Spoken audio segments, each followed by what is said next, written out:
Antoine de Saint-Exupéry, Balaca Şahzadə. Antoine de Saint-Exupéry öz qısa ömründə iki həyat yaşayıb. Təyyarəçi həyatı, bir də yazıçı ömrü. Əslində onun həyatının bu iki tərəfini bir-birindən ayırmaq da olmaz.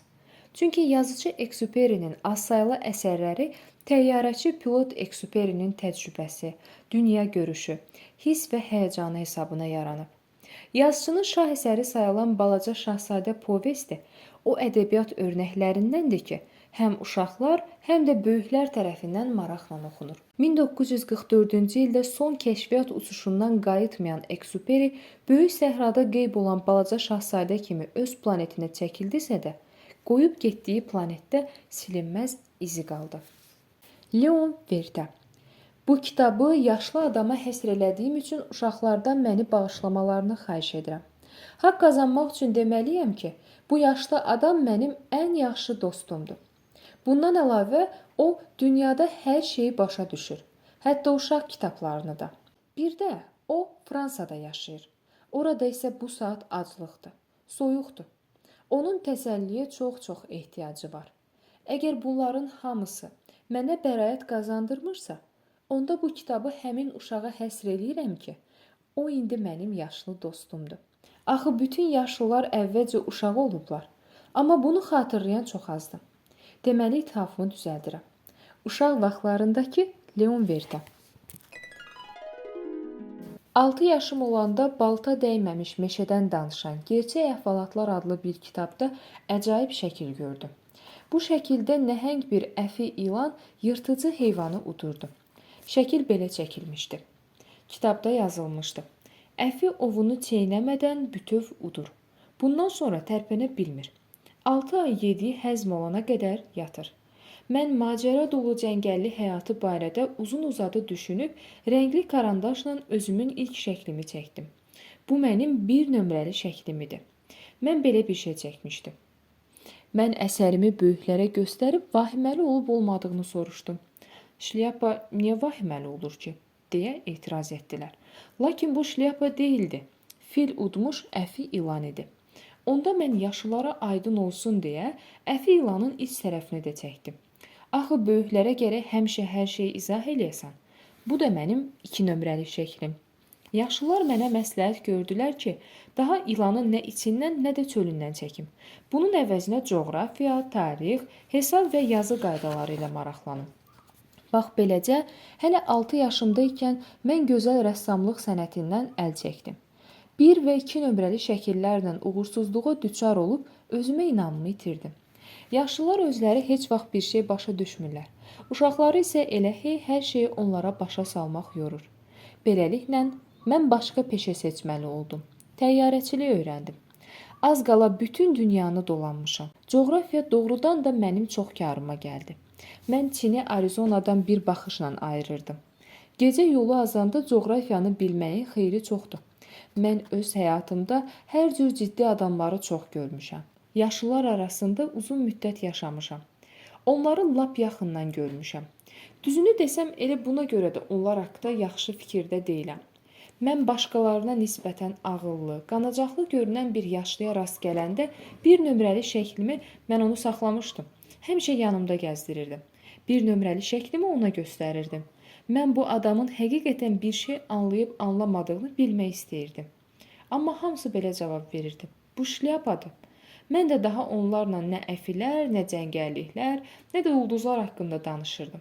Mən onların anlayışlarına alışmışdım. Mən onlarla bric və golf oyunlarından söz açır, siyasət haqqında, qalstuklar barəsində söhbət edirdim. Belə ağıllı bir adamla tanış olduqları üçün yaşlılar da çox məmnun qalırdılar. Mən tənha yaşayırdım. Ürək açmalı bir adam yox idi. 6 il bundan qabaq çarəsiz qalıb böyük səhraya enməyə məcbur oldum. Təyyarəmin motorunda nə isə sınmışdı. Yanımda nə mexanik, nə də sərnişin var idi. Qərara gəldim ki, çox çətin olsa da təyyarəni özüm təmir eləyim. Mən ya motoru düzəltməli, ya da məhv olmalı idim. Su ehtiyatım bir həftəyə çətin çataydı. Beləliklə, birinci gecə mən səhra qumları üstə yatdım. Minlərlə mil ətrafda heç bir yaşayış yeri yox idi. Gəmidə qəzaya uğramış, dəryanın ortasında sal üstündə qalmış adam da mənim kimi yalqız olmazdı. Dan yeri sökülərkən incə bir səslə oyananda nə qədər təəccübləndiyimi təsəvvür eləyin. O dedi: "Lütfən mənə bir quzu şəkli çək." "Nə?" "Quzu şəkli çək." Mən yerimdən sıçradım. Eynən başımın üstə ildırım çaxmışdı. Gözlərimi ovuşdurdum. Yan-yörəmə baxdım. Məni ciddi surətdə gözdən keçirən qəribə bir balaca adam gördüm. Bu onun sonralar çəkə bildiyim ən yaxşı şəklidir. Amma mənim şəklimdə o əlbəttə əslində olduğu kimi gözəl deyil. Bu mənim günahım deyil. 6 yaşım olanda böyüklər məni inandırmışdılar ki, məndən rəssam çıxmayacaq. Mən də əfinin həm çölünü, həm də içini çəkməkdən başqa bir şey öyrənməmişdim. Beləliklə, gözlərimi bərədib bu qeyri-adi adama baxırdım. Unutmayın, mən insan məskənindən minlərlə mil uzaqda idim. Bununla belə, bu uşaq qətiyyən azmış, bərk yorulmuş, ya qorxmuş, yaxud da aclıqdan, susuzluqdan üzülmüş uşağa oxşamırdı. Onun görkəmindən heç demək olmazdı ki, insan ayağı dəyməyən səhrada dolaşan bu uşaq yurdundan, yuvasından uzaqlarda qalıb. Nəhayət mənim dilim açıldı. Soruşdum: Bəs sən burada nə edirsən? O yenə astadan və ciddi tərzdə xahiş elədi. Lütfən, quzu şəkli çək. Bütün bunlar o qədər sirli, o qədər ağlasığmaz idi ki, mən boyun qaçıra bilmədim. Bu səhrada nə qədər mənasız olsa da, həyat tükdən asılı qalsa da, mən cibimdən bir vərəq kağız, bir də qələm çıxardım. Ancaq elə buradaca xatırladım ki, mən coğrafiyanı, tarixi, hesabı və yazı qaydalarını daha yaxşı öyrənmişəm. Ona görə də uşağa dedim. Hətta biraz acıqlı dedim ki, şəkil çəkməyi bacarmıram. O cavab verdi: "Nə olur olsun, axır quzu şəkli çək." Mən ömrümdə heç vaxt quzu şəkli çəkmədiyimə görə əvvəlki 2 şəklimdən birini təkrarladım. Bacardığım bu idi. İlanın xarici görünüşü. Yox. İlan qarnında fil mənə lazım deyil. İlan çox qorxuludur. Fil isə çox böyükdür. Mənim evimdə hər şey çox xırdadır. Mənə quzu lazımdır. Quzu şəkli çək. Bunu eşidəndə çox təəccübləndim. Mən şəkli çəkdim. O çəkdiyim şəklə diqqətlə baxıb dedi: "Yox, bu quzu çox sısqadır. Başqasını çək." Çəkdim. Təzə dostum yüngülcə iltifatla gülümsədi. "Sən özün də görürsən. Axı bu quzu deyil, bu qoçdur. Onun buynuzları var." Mən ayrı cür çəkdim.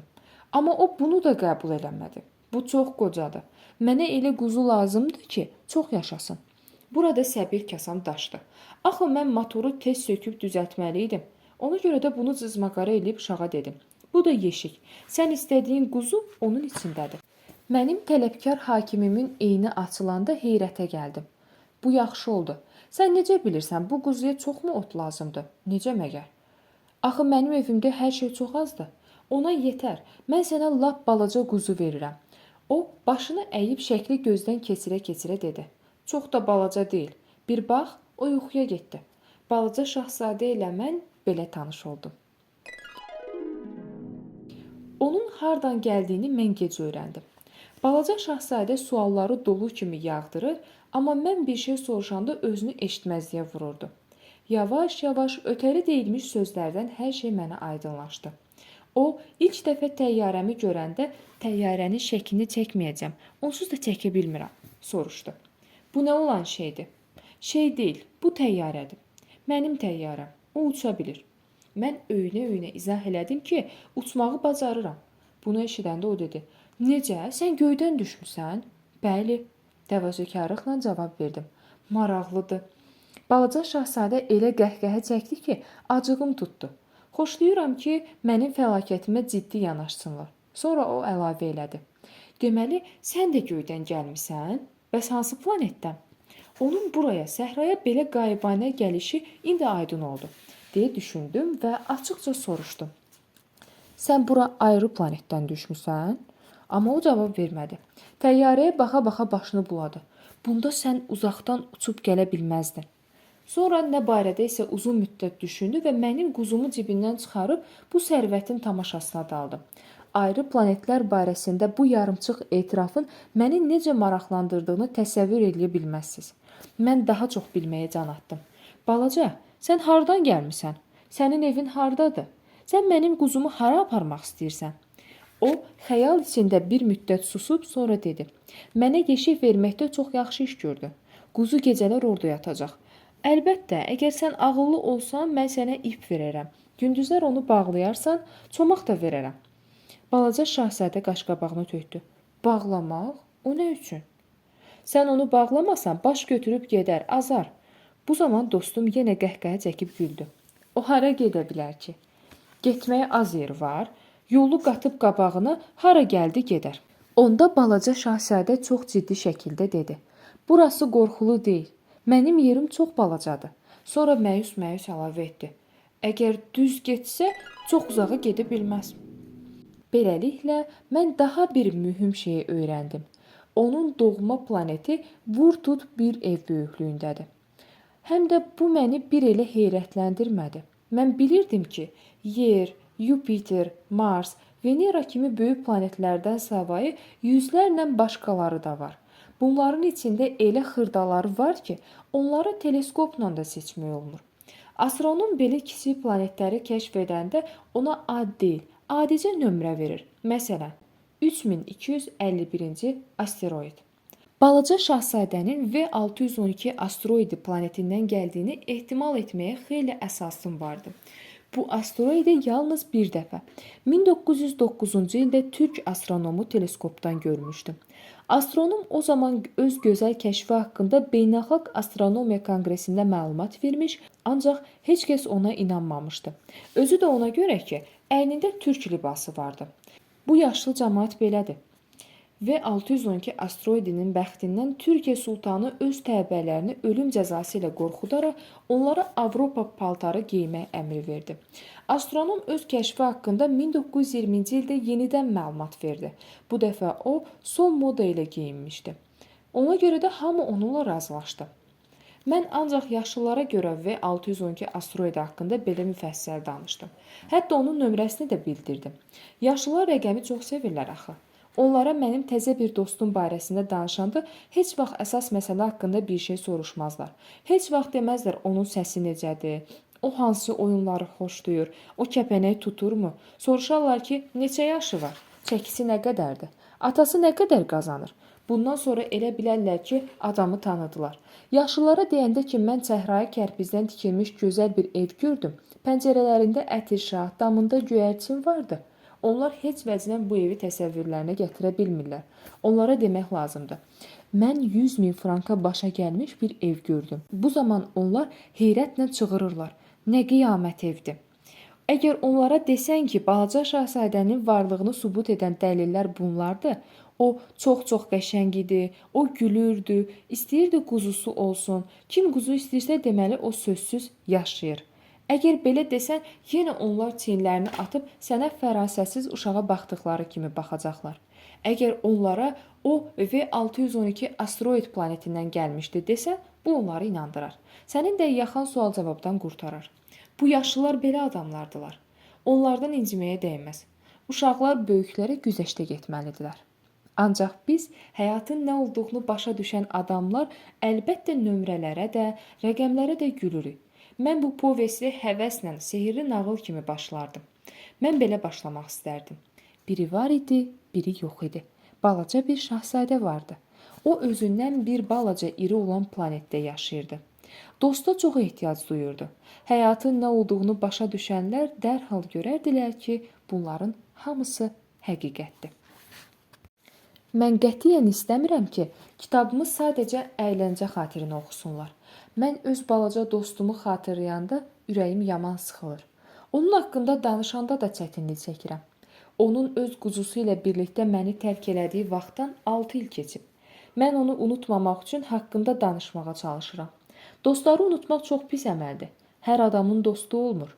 Mən rəqəmdən başqa bir şeylə maraqlanmayan yaşlılar kimi olmaqdan qorxuram. Mən həm də buna görə bir yeşik boya və rəngli karandaş almışam. Əgər bütün həyatım boyu, həm də 6 yaşımda, içdən və çöldən bir əfi şəkli çəkmişəmsə, bu yaşda yenidən şəkil çəkməyə qayıtmaq o qədər də asan məsələ deyil. Əlbəttə, mən bacardıqca bənzətməyə çalışacağam, ancaq buna nail olacağıma əmin deyiləm. Şəklin biri yaxşı olur, o biri isə zərrə qədər də oxşamır. Boy məsələsində həmçinin. Şəklin birində şahzadə çox böyük, digərində isə hədsiz kiçik çıxır. Mən onun paltarının rəngini də pis xatırlayıram. Mən onu həm belə, həm elə zənnlə bir təhər çəkmək istəyirəm. Nəhayət hansısa başqa mühüm xırdalıqda da səhv eləyə bilərəm. Ancaq siz irad tutmayın. Dostum heç vaxt mənə bir şey deməmişdi. Bəlkə o elə bilirmiş ki, mən də onun kimiyəm. Amma mən təəssüf ki, yeşiyin taxtaları arasından quzunu görməyi bacarmıram. Bəlkə mən biraz yaşlılara bənzəyirəm. Yəqin qocalıram. Mən hər gün onun planeti, o planeti necə tərk etməsi və səyahəti haqqında yeni bir şey öyrənirdim. O, yeri gələndə bu barədə az-az danışırdı. Üçüncü gün mən Baobab faciəsini bu yolla bildim. Bu da quzunun ucbatından oldu. Sanki balaca şahzadə birdən dərin şübhələrə daldı. O soruşdu. Doğrudanmı quzular kolları yeyirlər? Bəli, yeyirlər. Yaxşı oldu. Mən quzuların kolları yeməsinin nə üçün belə mühüm məsələ olduğunu başa düşmədim. Balaca şahzadə isə əlavə elədi. Deməli onlar baobab da yeyirlər? Mən etiraz elədim ki, baobab kol deyil, nəhəng ağacdır. Boyun zəng gülləsinə çatır. Əgər o bir sürü fil də gətirsə, onlar bir baobabı yeyib qurtara bilməzlər. Fil sözünü eşidəndə balaca şahzadə güldü. Onları bir-birinin üstünə çıxarmaq lazım gələrdi. Sonra isə düşüncəli dedi. Baobablar əvvəl hələ boy atmamışdan balaca olurlar. Düzdür. Amma nə üçün sənin quzun kiçik baobabları yeməlidir? Bəs necə? Dedi. Sanki söhbət ən adi, hamıya məlum həqiqətdən gedirdi. İşin nə yerdə olduğunu dərk edənə qədər mən xeyli fikirləşməli oldum. Hər bir başqa planetdə olduğu kimi, balaca şahzadənin də planetində faydalı və zərərli otlar bitir. Deməli, orada yaxşı faydalı otların yaxşı toxumu, pis alaq otlarının ziyanlı toxumu var. Axı toxum gözə görünmür. Toxumlar yerin dərinliklərində yatır. Birdən görürsən ki, biri ayıldı. Oyanan toxum zoğ atır, qəddini düzəldib günəşə doğru boylanır. Əvvəlcə qəşəng, sakit, zərərsiz görünür. Əgər bu, gələcəyin qırmızı turpu ya qızıl gül koludursa, qoy boy atsın. Ancaq pis, zərərli otdursa, tanıyan kimi onu kökündən çıxarıb atmaq lazımdır. Balaca şahzadənin planetində dəhşətli, çox ziyanlı toxum var. Bu baobab toxumudur. Planetin torpağı baobab toxumu ilə doludur. Əgər baobabı vaxtında tanımasan, sonra ondan yaxanı qurtara bilməzsən. O bütün planeti tutar. Kökləri ilə torpağı deşik-deşik eləyər. Əgər planet çox kiçikdirsə, baobab çoxdursa, onlar planeti parçalayıb dağıdarlar. Sonralar balaca şahzadə mənə dedi. Belə bir dəyişməz qayda var. Səhər durdun, əl-üzünü yudun, özünü qaydaya saldın, dərhal planetini qaydaya sal. Baobabları qızıl gül kolundan ayırmaq mümkün olan kimi, onlar təzə çıxanda bir-birinə çox oxşayırlar. Hər səhər mütləq onları dartıb çıxarmaq lazımdır. Bu çox bezikdirici işdir, amma qətiyyən çətin deyil. Bir dəfə o mənə məsləhət verdi ki, çalışım elə şəkil çəkim, bizim uşaqlar da onu yaxşı başa düşsünlər. O dedi, əgər bir zaman səyahətə çıxsalar, bu onlara gərək olar. Bəzi işlər biraz gözləyə bilər, ziyanı yoxdur. Ancaq baobabları öz başına buraxsan, başın ağrıyacaq. Mən bir planet tanıyırdım, orada bir tənbəl yaşayırdı. O, 3 kolu vaxtında çıxartmamışdı. Balaca şahzadə hər şeyi müfəssəl təsvir elədi. Mən bu planetin şəklini çəkdim. Mənim adamlara öyüd nəsihət verməkdən zəhləm gedir. Hərçənd baobabın nə cür zərər verdiyini bilən az tapılar. Amma asteroidə düşən hər kəsin məruz qalacağı təhlükə çox böyükdür. Buna görə də mən bu dəfə həmişəki təmkinimi pozmağı qərar aldım. Uşaqlar, deyirəm baobabdan özünüzü gözləyin.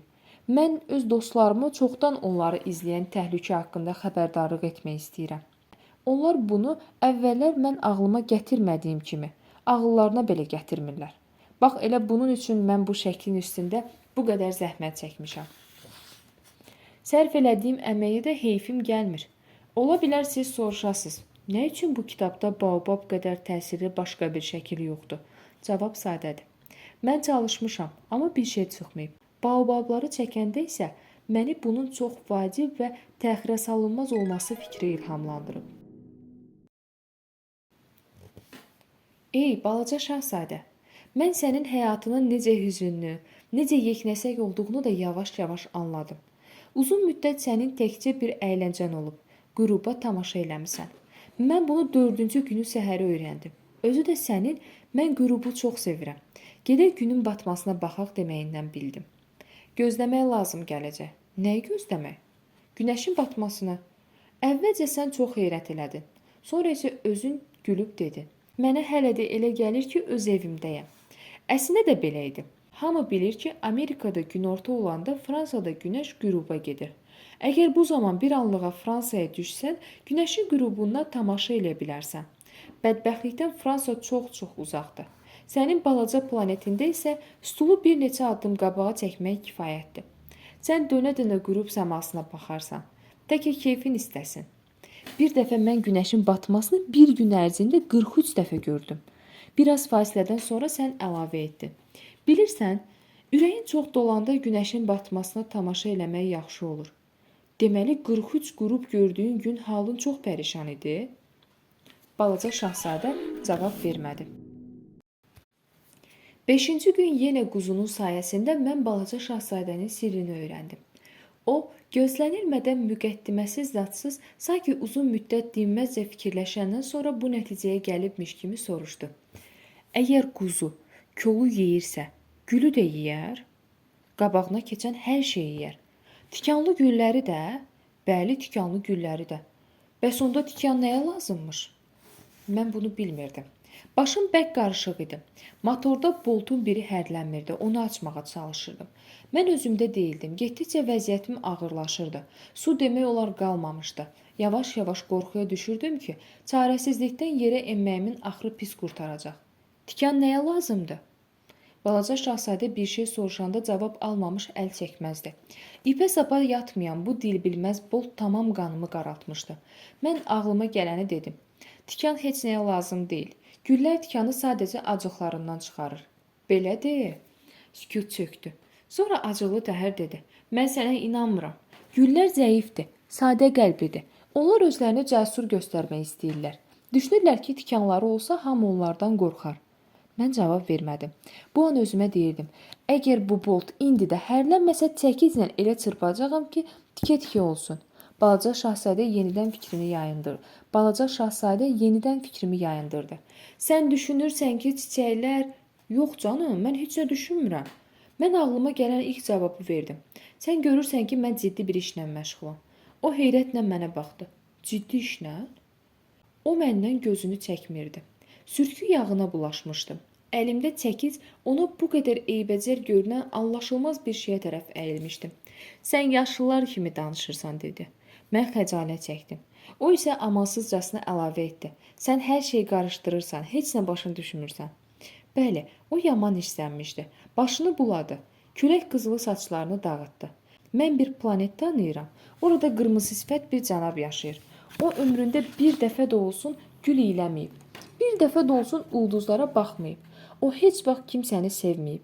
Heç vaxt bir iş görməyib. O ancaq bir işlə məşğuldur. Rəqəmləri cəmləyir. Səhərdən axşama qədər bir şey deyib durur. Mən ciddi adamam. Lap sənin kimi. Lovğalığından da az qalır partlasın. Əslində isə o adam deyil. Göbələkdir. Nə? Göbələk. Balaca şahzadə qəzəbindən ağardı. Milyon illərdir ki, çiçəklərin tikanı var. Milyon illərdir quzular çiçəkləri yeyir. Əgər tikanın heç bir faydası yoxdursa, nə üçün çiçəklər onları bitirmək üçün bütün qüvvələri ilə çalışırlar? Məgər bunu anlamaq ciddi məsələ deyil? Məgər quzularla çiçəklərin əlbəyaxa olması mühüm məsələ deyil? Məgər bu qırmızı sifət şişman cənabın hesabından daha ciddi, daha mühüm məsələ deyil? Əgər mən dünyada tayı bərabəri olmayan bir çiçək tanıyıramsa, o da ancaq mənim planetimdə bitirsə, beləsi başqa heç yerdə yoxdursa, balaca quzu da bir səhər onu yeyir, həm də nə qəbahat işlətdiyini bilmirsə, onda necə olsun? Bunların hamısı səncə əhəmiyyətsizdir? O bərk pörtmüşdü. Sonra yenə dedi. Milyonlarla ulduzun heç birində olmayan yeganə çiçəyi sevirsənsə, kifayətdir. Göyə baxırsan, özünü xoşbəxt sanırsan. Sonra özünə deyirsən, mənim çiçəyim oralarda yaşayır. Ancaq quzu onu yesə, bu bütün ulduzların birdən sönməsinə bənzər. Bu səncə mühüm deyil? O daha danışa bilmədi. Birdən hönkürdü. Qaranlıq düşürdü. Mən işi buraxdım. Zəhrimara qalmış bol çəkic, susuzluq, ölüm mənə gülünc gəlirdi. Ulduzda, planetdə, mənim yer adlı planetimdə balaca şahzadə ağlayırdı. Onu kiritmək lazım idi. Mən onu qucağıma götürüb layla deməyə başladım. Mən ona deyirdim. Sənin sevdiyin çiçəyə heç bir qorxu yoxdur. Mən sənin quzuna ağızlıq çəkərəm. Mən sənin çiçəyin üçün çəpər çəkərəm. Mən nə dediyimi düz əməlli anlamırdım. Mən özümü yaman narahat, təhərsiz hiss eləyirdim. Bilmirdim necə çağırım ki, o eşitsin. Bilmirdim onun məndən uzaqlaşan qəlbini necə ələ alım. Ah, bu göz yaşı aləmi nə qədər sirri, nə qədər bilinməzdi. Tezliklə bu çiçəyi daha yaxşı öyrəndim. Balaca şahzadənin planetində həmişə sadə, yaraşıqlı çiçəklər boyatırdı. Onların ləçəyi az idi. Özləri də lap az yer tuturdular. Heç kəsi narahat eləmirdilər. Səhər-səhər otların arasında açılır, axşamüstü solub gedirdilər. Bu isə bir dəfə haradansa bura düşmüş toxumdan əmələ gəlmişdi. Balaca şahzadə bütün qalan cücərtilərə və saplaqlara bənzəməyən balaca cücərtidən gözünü çəkmirdi. Birdən bu baobabın başqa nəsə təzə bir növü olar. Ancaq kol boy atmaqdan tez qaldı. Onun üstündə qönçələr əmələ gəldi. Balaca şahzadə heç vaxt elə iri qönçə görməmişdi. Odur ki, möcüzə görəcəyini duydu.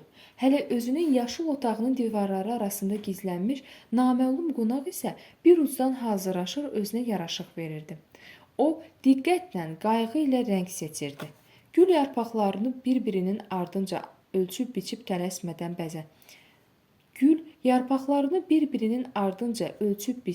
tələsmədən bəzədirdi. O, lalə kimi səliqəsiz, üst-başı tökülmüş halda üzə çıxmaq istəmirdi. O, öz gözəlliyinin bütün təmtərağı ilə görünmək istəyirdi. Bəli, o can alan işvəkar idi. Sirli hazırlıq gündən-günə uzanırdı. Nəhayət bir səhər günəş yenicə doğanda qönçələr açıldı. Vüsala hazırlıqda bu qədər zəhmət çəkmiş gözəl əsnəyə-əsnəyə dedi. Ah, mən güc bəla ilə oyandım. Üzr istəyirəm. Hələ üst başım qaydasında deyil. Balaca şahzadə həyəcanını boğa bilmədi. Siz necə gözəlsiz? Eləmi? Ahəstə cavab gəldi. Bilin, mən günəşlə bir doğulmuşam. Balaca şahzadə əlbəttə başa düşdü ki, məlahətli qonaq o qədər də təvazökar deyil. Ancaq o qədər qəşəng idi ki, ağlı başdan alırdı. Çox çəkmədən o dedi. Deyəsən səhər yeməyinin vaxtıdır. Zəhmət olmasa əl-ayaq eləyin. Balaca şahzadə çox tutuldu. Su səpəni tapıb çiçəyi bulaq suyu ilə suvardı. Tezliklə məlum oldu ki, gözəl həm məğrur, həm də dəymə düşərdi. Balaca şahzadə tamam cana gəldi. Gülün 4 tikanı vardı. Bir dəfə belə dedi. Qoy lap pələng gəlsin. Mən onun caynaqlarından qorxmuram. Balaca şahzadə etiraz elədi. Mənim planetimdə pələng olmur. Bir də pələng ot yemir. Çiçək incik-incik dedi. Mən ot deyiləm. Bağışlayın. Yox, mən pələngdən qorxmuram, amma hava cərəyanından qorxuram. Sizin ara kəsməniz yoxdur. Bitkidir, amma hava cərəyanından qorxur. Çox qəribədir. Balaca şahzadə fikirləşdi. Bu çiçəyin nə ağır xasiyyəti var. Axşam olanda üstümə örtük çəkin. Yeriniz çox soyuqdur. Çox narahat planetdir. Mən gəldiyim yerdə isə o sözünü bitirmədi. Axı külək onu bura hələ toxum ikən qovub gətirmişdi. Başqa aləmlər haqqında o heç nə deyə bilməzdi. Əgər sənin yalanını belə asanlıqla tuta bilərlərsə, yalan danışmaq səfehlikdir. Gözəl tutuldu, pərt oldu. Sonra balaca şahzadənin onun qarşısında günahkar olduğunu hiss etdirmək üçün bir-iki dəfə öskürdü. Arakəsmə hardadır? Mən onun üçün getmək istəyirdim, amma sizi axıra kimi dinləməyə bilməzdim. Bu dəfə o daha bərk öskürdü. Qoy vicdanı balaca şahzadəyə əzab versin. Balaca şahzadə gözəl çiçəyə vurulmuş olsa da, ona can başla qulluq etmək istəsə də, çox çəkmədən qəlbində şübhə baş qaldırdı. O, boş sözləri ürəyinə salır, özünü çox bədbəxt sanırdı. Bir dəfə o mənə sadəlövlüklə dedi. Nahaq yerə mən onun sözünə qulaq asdım. Çiçəklərin dediyinə qulaq asmaq lazım deyil. Yalnız onlara baxmaq, onların ətrini duymaq lazımdır. Çiçəyin bütün planetimi xoş qoxu ilə doldurmuşdu. Mən isə bundan feyziyab ola bilmədim. Bu caynaq pələng söhbəti. Onlar məni təsirləndirməli, həyəcanlandırmalı idi. Amma mən hirsləndim, qəzəbləndim. Bir dəfə o etiraf elədi. O zaman mən heç nə başa düşmürdüm. Sözə görə yox, işə görə mühakimə yürütmək lazım idi. O öz ətrini mənə verdi, həyatımı nurlandırdı. Mən qaçmamalı idim.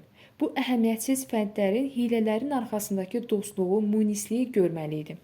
Çiçəklər daim tərəddüd içində olur. Mən çox cavan idim, hələ sevməyi bacarmırdım. Belə başa düşdüm ki, o köçəri quşlarla səyahət eləmək istəyir. Axırıncı səhər o öz planetini həmişəkindən biraz da yaxşı yığışdırdı. Fəaliyyətdə olan vulkanları səliqə ilə təmizlədi. Onun 2 belə vulkanı var idi. Vulkanların üstündə səhər yeməyini qızdırmaq çox rahat olurdu. Bundan başqa onun sönmüş vulkanı da var idi. O dedi, azmı hadisə baş verə bilər. Buna görə sönmüş vulkanı da təmizlədi. Vulkan yaxşı təmizlənəndə püskürmədən bir qaydada sakitcə yanır. Vulkan püskürməsi soba borusunda qurumun alışmasından əmələ gələn yanğına bənzəyir. Əlbəttə, biz yer üzünün adamları çox azıq deyə öz vulkanlarımızı təmizləyə bilmirik. Ona görə də onlar bizə bu qədər əziyyət verir. Balaca şahzadə baobabın son zoğunu ürək ağrısı ilə dartıb çıxartdı. O güman eləyirdi ki, bir də qayıtmayacaq. Amma həmişə gördüyü, adət elədiyi iş bu səhər ona qeyri-adi ləzzət verirdi. Bu dilbər çiçəyi son dəfə sulayıb üstünə örtük çəkmək istəyəndə ağlamaq belə könlündən keçdi. Əlvida dedi. Gözəl çiçək cavab vermədi. Əlvida, balaca şahzadə təkrar etdi. Gözəl öskürdü. Əlbəttə, soyuq dəymədən yox. Nəhayət o dedi. Mən səfeh idim, məni bağışla. Xoşbəxt olmağa çalış. Bir kəlmə də məzəmmətli söz demədi. Balaca şahzadə buna çox təəccübləndi. Əlində şüşə örtüyü pərt və dalğın halda yerində donub qaldı. Bu zərif mehribanlıq, bu xəfif incəlik hardan idi? Onun qulağına səs gəldi. Bəli, mən səni sevirəm. Bunu bilməməyinin təqsiri məndədir. Bir də bunun əhəmiyyəti yoxdur. Sən də mənim kimi səfeh idin. Xoşbəxt olmağa çalış. Örtüyü yerə qoy. O daha mənə gərək deyil. Bəs külək? Mən bir elə soyuqlamamışam. Gecənin sərini əslində mənə xeyirdir. Axı mən çiçəyəm. Bəs heyvanlar, həşəratlar, əgər mən kəpənəklərlə tanış olmaq istəyirəmsə, 2-3 tırtılın varlığına dözməliyəm. Onlar yəqin gözəldir. Yoxsa məni kim yoluxacaq? Sən axı uzaqda olacaqsan. Böyük heyvanlardansa qorxmuram. Mənim də caynaqlarım var. O, sadəlövlüklə özünün 4 tikanını göstərdi. Sonra əlavə etdi. Uzatma, bu dözülməzdir. Getməyə qərara almısan. Çıx get. İstəmirdi ki, balaca şahzadə onun ağladığını görsün. Çox məğrur çiçək idi. Balaca şahzadənin planetinə lap yaxın olan 325, 326, 327, 328, 329 və 330 asteroidlər idi. Ona görə əvvəlcə oralara getməyə qərar aldı. Axı bir məşğələ tapmaq, bir şey öyrənmək lazım idi. Birinci asteroiddə kral yaşayırdı. O, al-qırmızı paltar və sincab xəzi geyinmişdi. Çox sadə, amma yenə də əzəmətli taxtında oturmuşdu. Kral balaca şahzadəni görən kimi səsləndi. Aha, bu da rəiyyətim. O məni necə tanıdı? Balaca şahzadə fikirləşdi. Axı məni birinci dəfə görür. O bilmirdi ki, krallar dünyaya çox bəsit baxırlar. Onlar üçün bütün insanlar rəiyyətdir. Birisinin kralı ola biləcəyindən yaman qürrələnən kral dedi. Yaxın gəl, mən sənə baxmaq istəyirəm. Balaca şahzadə ətrafa nəzər saldı. Oturmağı yer axtardı. Ancaq yaraşıqlı sincab xəzindən mantiya bütün planeti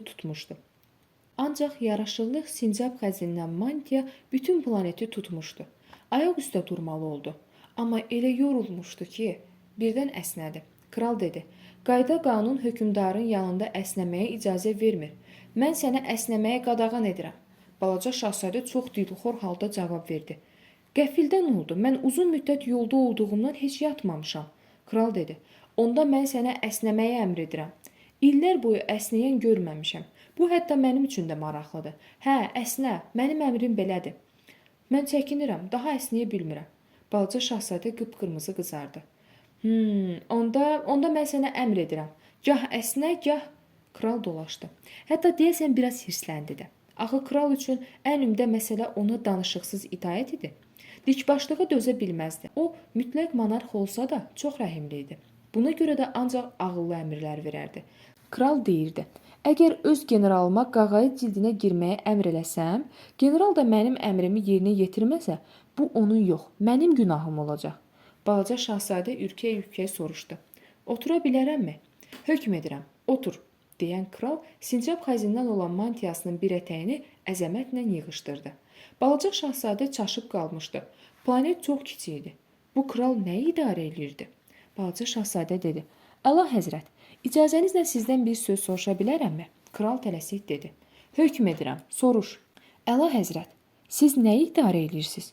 Hər şeyi. Kral qısaca cavab verdi. Hər şeyi? Kral əlini dolandırıb öz planetini, üstəlik başqa planetləri, ulduzları da göstərdi. Bütün bunları siz idarə edirsiniz? Balaca şahzadə bir də soruşdu. Kral cavab verdi. Bəli, o həqiqətən külli ixtiyar sahibi monarx idi. Ona görə də heç bir sədd, heç bir hüdud bilmirdi. Ulduzlar da sizə tabedir, deyə balaca şahzadə təəccüblə soruşdu. Əlbəttə, deyə kral cavab verdi. Ulduzlar dərhal tabe olurlar. Mən saymazlığa dözə bilmirəm. Balaca şahzadə vəcdə gəlmişdi. Kaş onun da belə qüdrəti olaydı. O zaman yəqin ki, gündə 44 dəfə yox, 72 dəfə, lap 100 dəfə, 200 dəfə qrupa tamaşa eləyərdi. Bu zaman hətta stulu bir yerdən o biri yerə sürütləmək də lazım gəlməzdi. Bu zaman o, tərk etdiyi planetini xatırlayıb yenə qəmə batdı. Cəsarətini toplayıb kraldan xahiş etdi. Mən günəşin qrupuna baxmaq istəyirəm. Lütfən günəşə hökm edin ki, qrup eləsin. Əgər bir generala kəpənək kimi çiçəkdən çiçəyə uçmağı, ya faciə yazmağı, yaxud qağaya çevirməyi əmr eləsəm, general da bu əmrləri yerinə yetirməsə, kim müqəssirdir? Mən ya general? Balaca şahzadə bir an belə tərəddüd etmədən cavab verdi. Siz, əla həzrət. Kral təsdiqlədi. Tamamilə doğrudur. Hər kəsdən bacardığını tələb etmək lazımdır. Hakimiyyət hər şeydən qabaq ağıllı olmalıdır. Əgər sən öz cəmaatına dənizə atılmağı əmr eləsən, onlar inqilab edərlər. Mən tabe olmağı tələb eləyə bilərəm. Çünki mənim buyruqlarım ağıllıdır. Bəs günəşin qürub məsələsi necə olsun? Deyə balaca şahzadə xatırlatdı. O bir söz soruşanda cavab almamış dincəlməzdi. Günəş də qürub eləyəcək. Mən günəşin qürubunu tələb edirəm. Ancaq əvvəlcə əlverişli şərait gözləyəcəm. Hökmdarın müdrikliyi də bundadır. Bəs əlverişli şərait nə vaxt olacaq? Balaca şahzadə bilmək istədi. Kral qalın təqvimi vərəqləməyə başladı. Bugün axşam saat 7:40 dəqiqədə olacaq. Onda sən mənim hökmümün necə dəqiq yerinə yetirildiyini görərsən. Balaca şahzadə əsnədi. Heyif ki, burada günəşin qürubuna istədiyin vaxt tamaşa eləyə bilmirsən. Düzünü desək, o azmaz darıxmağa başladı. Krala dedi. Getmək vaxtıdır. Burada qalmağımın mənası yoxdur. Kral dedi. Qal. Rəiyyət tapdığı üçün o çox qürurlu idi. Odur ki, öz rəiyyətindən ayrılmaq istəmirdi. Qal, mən səni nazir təyin edərəm. Nə naziri? Məsələn, ədliyyə naziri. Buradakı mühakimə etməyə adam yoxdur. Kral etiraz elədi. Kim bilir? Mən hələ bütün krallığımı yoxlamamışam. Mən çox qocayam. Karet sürməyə yerim yoxdur. Piyada gəzmək isə yorucudur. Balaca şahzadə əyilib planetin o biri tərəfinə bir də baxdı. Mən baxdım. O tərəfdə də bir kəs yoxdur, kral dedi. Onda özünü mühakimə elə. Bu ən çətin məsələdir. Özünü mühakimə başqalarını mühakimə eləməkdən qat-qat ağırdır. Əgər sən özünü düzgün mühakimə etməyə bacarırsansa, deməli, gerçəkdən müdrik adamsan. Balaca şahzadə dedi. Mən özümü harda olsa mühakimə eləyə bilərəm. Ondan ötürü burada qalmağımın mənası yoxdur. Kral dedi. Mənə elə gəlir ki, planetimin harasında isə qoca bir siçan yaşayır. Mən gecələr onun xırıltısını eşidirəm. Sən o qoca siçanı mühakimə edə bilərdin. Ara sıra onu ölüm cəzasına məhkum elə. Onun həyatı səndən asılı olacaq. Sonra isə hər dəfə onu bağışlamaq lazım gələcək. Qoca siçanı qorumaq lazımdır. Ondan burada bir dənədir. Balaca şahzadə dedi. Mən ölüm hökmləri çıxarmağı xoşlamıram. Bir də mənim getmək vaxtımdır. Yox, getmək vaxtı deyil. Kral etiraz elədi. Balaca şahzadə yola düzəlməyə hazır idi, amma qoca hökmdarı məyus etmək istəmirdi. O dedi, əgər əla həzrət özünün bütün buyruqlarının sözsüz yerinə yetirilməsini istəyirsə, onda mənə daha ağıllı əmrlər verməli idi. Məsələn, siz mənə bir an belə ləngimədən yola çıxmaq əmri verə bilərdiniz. Mənə elə gəlir ki, indi bunun üçün çox əlverişli şərait var. Kral cavab vermədi. Balaca şahzadə biraz ayaq saxlayıb götür-qoy elədi. Sonra köksünü ötürüb yola düşdü. Kral tələsik onun arxasınca qışqırdı. Səni səfir təyin edirəm. Bu zaman onun görkəmi elə idi ki, elə bir heç bir etiraza dözə bilməzdi. Balaca şahzadə yoluna davam edib öz-özünə dedi. Bu yaşlılar qəribə məxluqlardılar. İkinci planetdə şöhrətpərəst yaşayırdı. O, balaca şahzadəni hələ uzaqdan görən kimi qışqırdı. Pərəstişkar da gəlib çıxdı. Axı şöhrət düşkünlərinə elə gəlir ki, hamı onlara heyrandır. Balaca şahzadə dedi. Sabahınız xeyir. Sizin nə qəribə şlyapanız var? Bu təzim üçündür, deyə şöhrətpərəst izah elədi. Məni təbrik edən zaman cavab vermək üçündür. Bədbəxtlikdən bura heç kəs ayaq basmır. Eləmi? Balaca şahzadə mızıldandı. O heç nə başa düşmürdü. Şöhrətpərəst ona dedi. Əl çal. Balaca şahzadə əl çaldı. Şöhrətpərəst şlyapasını çıxarıb təvazökarlıqla baş əydi. Balaca şahzadə fikirləşdi. Bura qoca kralın yanından yaxşıdır. Yenidən əl çalmağa başladı. Şöhrətpərəst isə yenə şlyapasını çıxarıb təzim elədi. 5 dəqiqə eyni şey təkrar olundu. Bu balaca şahzadəni bezikdirirdi. Bəs şlyapanın yerə düşməsi üçün nə etmək lazımdır deyə balaca şahzadə soruşdu. Ancaq şöhrətpərəst eşitmədi. Şöhrətpərəstlər tərifdən başqa heç nə eşitmirlər. O, balaca şahzadədən soruşdu. Sən doğrudan da mənim coşqun pərəstişkarımsan? Pərəstiş nə deməkdir? Pərəstiş etmək o deməkdir ki, bu planetdə mənim hamıdan gözəl, hamıdan yaxşı geyinmiş olduğumu, hamıdan varlı, hamıdan ağıllı olduğumu təsdiq eləyəsən. Axı sənin planetində səndən başqa heç kəs yoxdur. Məni şad elə, mənə valeh ol. Balaca şahzadə çiyinlərini yüngülcə atıb dedi. Mən heyran olaram, amma bunun sənə nəyi xoş gəlir ki? O şöhrətpərəstin yanından qaçdı. Yol gedə-gedə sadəlöv fikirləşdi. Doğrudan da bu yaşlılar çox qəribə məxluqdular. O biri planetdə əyyaş yaşayırdı. Balaca şahzadə onun yanında çox qalmadı. Ancaq burada olandan sonra əhvalı pozuldu. O bu planetə gələndə əyyaş sükut içində oturub qabağına düzülmüş boş və dolu şüşə qoşununa baxırdı. Balaca şahzadə soruşdu. Sən neynirsən? İçirəm deyə əyyaş qəmli-qəmli cavab verdi. Nə üçün? Unutmaq üçün. Nəyi unutmaq üçün? Balaca şahzadə soruşdu. Onun əyyaşa yazığı gəldi. Utandığımı unutmaq istəyirəm. Əyyaş etiraf edib başını aşağı salladı. Sən nədən utanırsan? Balaca şahzadə soruşdu. O ürəkdən istəyirdi ki, zavallıya kömək eləsin. Əyyaş izah elədi. İçməkdən utanıram. Ondan daha heç bir söz qoparmaq mümkün değildi. Balaca şahzadə halı pozub, heyrət içində getməyə üz qoydu. Gedə-gedə düşündü. Bəli, söz yox ki, bu yaşlılar çox, lap çox qəribə məxluqdular. 4-cü planet işbaz adamın idi. İşbaz o qədər məşğul idi ki, balaca şahzadə gələndə başını da qaldırmırdı. Balaca şahzadə dedi, salam, papirosunu sönüb. 3 üstəgəl 2, 5, 5 üstəgəl 7, 12, 12 üstəgəl 3, 15. Salam, 15 üstəgəl 7, 22, 22 üstəgəl 6, 28. Kibrit yandırmağa vaxtım yoxdur. 26 üstəgəl 5, 31. Of, cəmisi deməli 501 milyon 622 min 731 oldu. 500 milyon nə? Nə? Sən hələ buradasan? 500 milyon, ancaq nə olduğunu bilmirəm. O qədər işim var ki, mən ciddi adamam. Laqqırtı ilə işim yoxdur. 2 üstəgəl 5, 7. 500 milyon nə? Deyə balaca şahzadə təkrar etdi. O bir şey soruşanda cavab almamış rahat olmurdu. İşbaz adam başını qaldırdı. Mən 54 ildir bu planetdə yaşayıram. Bu müddətdə mənə cəmi 3 dəfə mane olublar. İlk dəfə 22 il bundan qabaq hardansa bir may böcəyi peyda oldu. O dəhşətli səs-küy qaldırdı. Bu zaman üstəgəlmədə 4 səhv buraxdım. İkinci dəfə 11 il bundan qabaq məni yel xəstəliyi tutdu. Çox oturmaqdan. Gəzib dolaşmağa vaxtım yoxdur. Mən ciddi adamam. Üçüncü dəfədə bax indi. Deməli 500 milyon, axı milyon nə? İşbaz adam başa düşdü ki, cavab vermək lazımdır. Yoxsa bundan canını qurtara bilməyəcək. 500 milyon hərdən havada görünən o xırda-xuruş şeylər. Nə, milçək? Yox canım, balaca, parıldayan. Arı? Yox, lap kiçik qızıla çalan şeylərdir. Hansı tənbəl onlara baxsa xəyala gedir. Mən isə ciddi adamam. Mənim xəyala dalmağa vaxtım yoxdur. Aha, ulduzlar? Hə, ulduz. 500 milyon ulduz. Və sən onları neynirsən? 501 milyon 622 min 731. Mən ciddi adamam, dəqiqliyi sevirəm. Bəs sən bu ulduzları neynirsən? Nə eləyirəm? Bəli. Heç nə eləmirəm. Mən onların sahibiyəm. Ulduzların sahibi? Bəli. Mən kral gördüm. O, krallar heç nəyin sahibi deyil. Onlar yalnız idarə edirlər.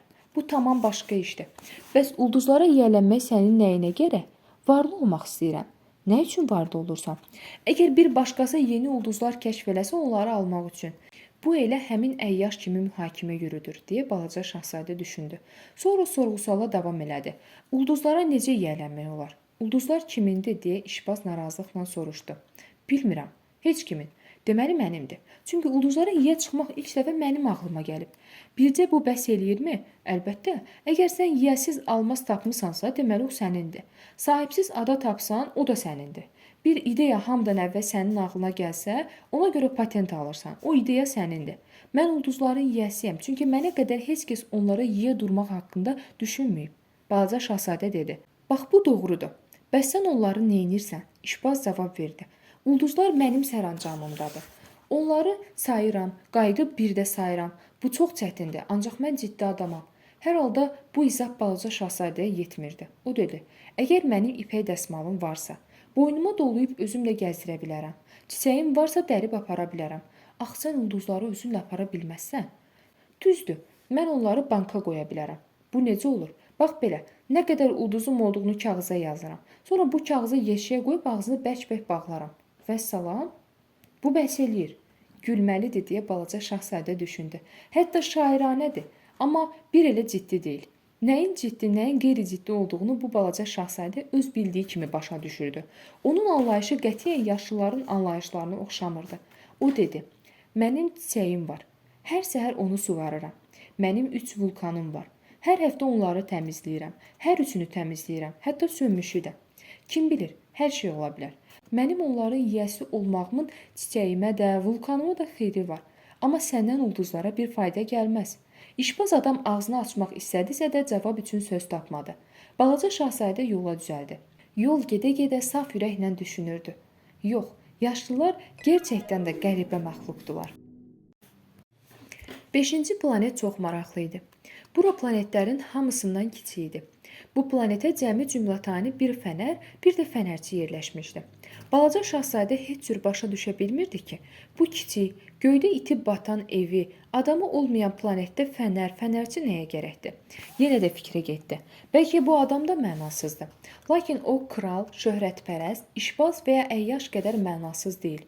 Bunun işində nə qədər olmasa da bir məna var. O fənərini yandıranda elə daha bir ulduz ya bir çiçək yaranır. Fənərini söndürəndə isə elə bir ulduz ya çiçək yuxuya gedir. Gözəl məşğələdir. Gerçəkdən faydalıdır. Ona görə ki, gözəldir. O, planetə yanaşıb fənərçiyə ehtiramla baş əydi. Dedi, sabahın xeyir. Nə üçün sən indi fənərini söndürdün? Fənərçi cavab verdi. Şərtimiz belədir. Sabahın xeyir. O nə şərtdir elə? Fənəri söndürmək. Axşamın xeyir.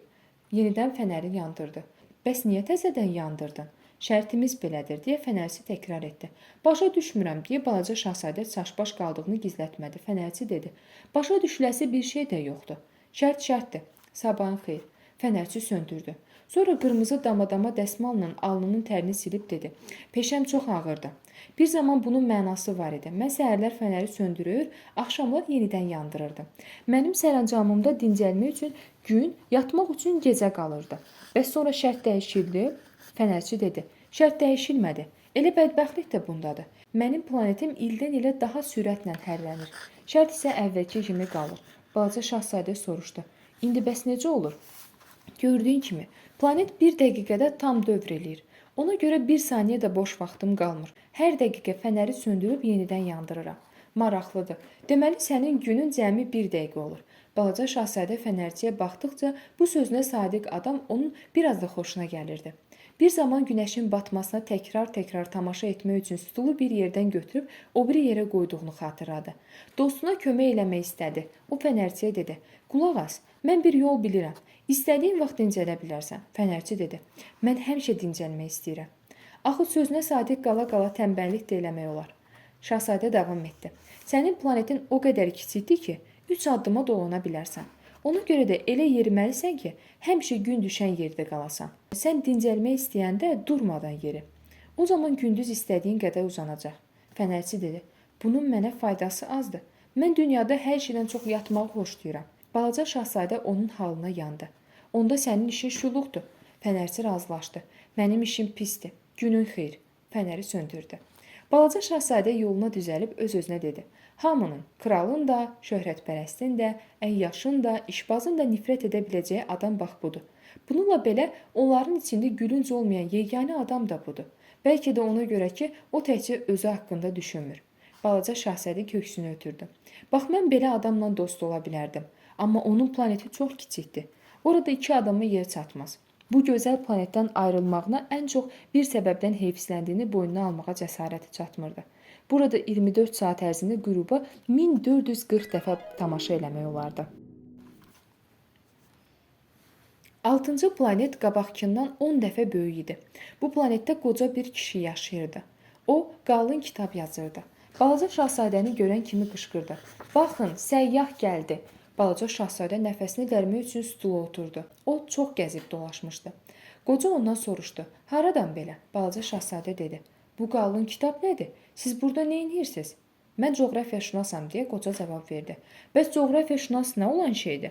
Alimdir. Özü də elə alimdir ki, dənizlərin, çayların, şəhərlərin, dağların, səhraların harada olduğunu bilir. Balaca şahzadə dedi. Necə də maraqlıdır. Bax, bu əsl işdir. O, coğrafiyaşünasın planetini gözdən keçirdi. Heç vaxt belə əzəmətli planet görməmişdi. Dedi, sizin planet çox gözəldir. Okeanlarınız da varmı? Coğrafiyaşünas dedi. Mən bunu bilmirəm. Paho, balaca şahzadə təəssüflə uzatdı. Bəs dağlar? Bilmirəm. Bəs şəhərlər, çaylar, səhralar? Bunu da bilmirəm. Axı siz coğrafiyaşünassınız. Coğrafiyaşünas dedi. Elədir ki, var. Mən coğrafiyaşünasam. Səyyah deyiləm. Səyyahlara yaman ehtiyacım var. Axı şəhərlərin, çayların, dağların, dənizlərin, okeanların, səhraların hesabını coğrafiyaçılar aparmır. Coğrafiyaşünas olduqca mühüm simadır. Onun avara-avara gəzməyə vaxtı yoxdur. O kabinetindən bayıra çıxmır. Ancaq səyyahları qəbul edib onların dediklərini yazır.